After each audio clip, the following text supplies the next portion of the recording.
नमस्कार. जुनी कार घ्यावी की नवीन हा एक असा प्रश्न आहे जो कधी ना कधी प्रत्येकाच्या मनात डोकावतोच. मन म्हणतं एकदम चकचकीत नवीन कोरी कार घ्यावी आणि डोकं म्हणतं जरा थांबूया, बजेटचा विचार करूया.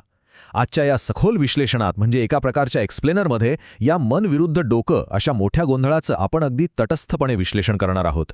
कोणत्याही एका बाजूला न झुकता या प्रश्नाच्या मुळाशी जाऊन नेमकं उत्तर समजून घेणार आहोत. चला तर मग थेट सुरुवात करूया.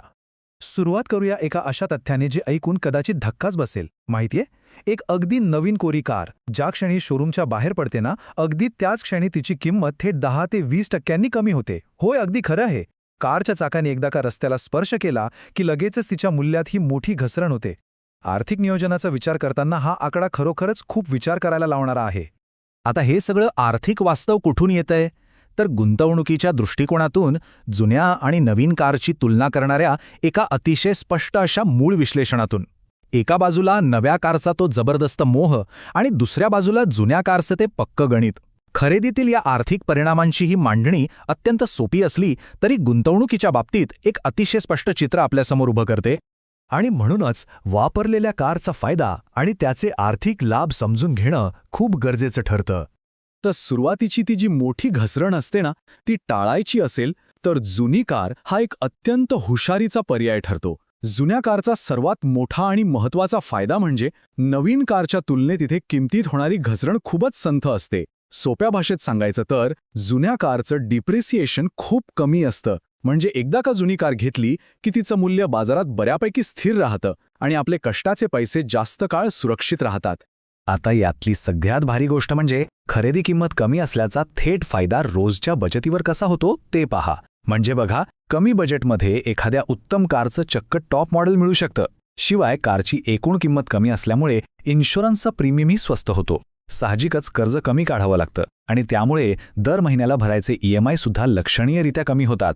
पैशांची ही खरोखरच एक मोठी आणि हुशार बचत आहे. पण मग असा प्रश्न पडतो की इतके पैसे वाचवताना वॉरंटीची तडजोड करावी लागते का? जुनी आणि नवीन कार यांची तुलना करताना हा एक कळीचा मुद्दा समोर येतो.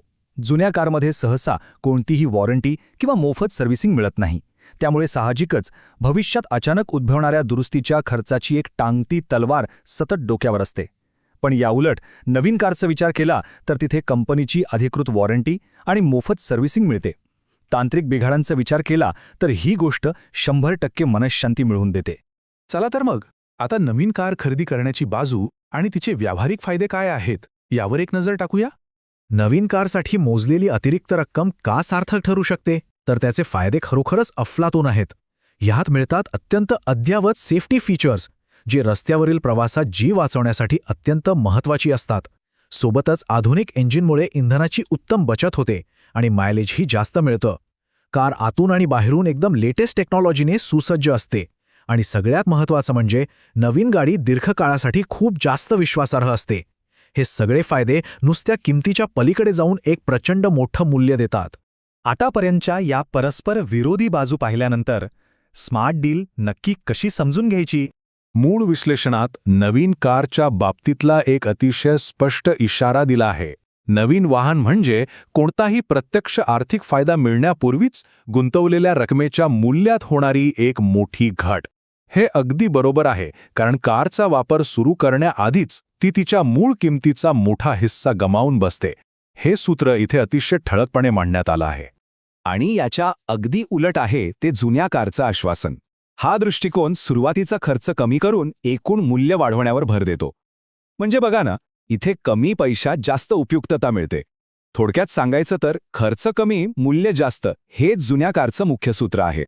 शेवटी योग्य निवड कोणती हा स्मार्ट डील नक्की कशात दडलेला आहे? प्राधान्य कशाला द्यायचं? पैशांची बचत आणि मूल्य टिकवून ठेवण्याला की आधुनिक तंत्रज्ञान आणि कोणत्याही चिंतेशिवाय मिळणाऱ्या त्या मनःशांतीला? प्रश्न अगदी साधा पण महत्त्वाचा आहे. पैशांची ती भक्कम बचत जास्त मौल्यवान आहे की न्यू कार स्मेल मिळवण्यासाठी हजारो रुपये मोजून मिळणारी ती तांत्रिक सुरक्षितता? यावर नक्की विचार करा, कारण योग्य तो विचार करून घेतलेला निर्णय हीच खरी स्मार्ट बचत ठरू शकते.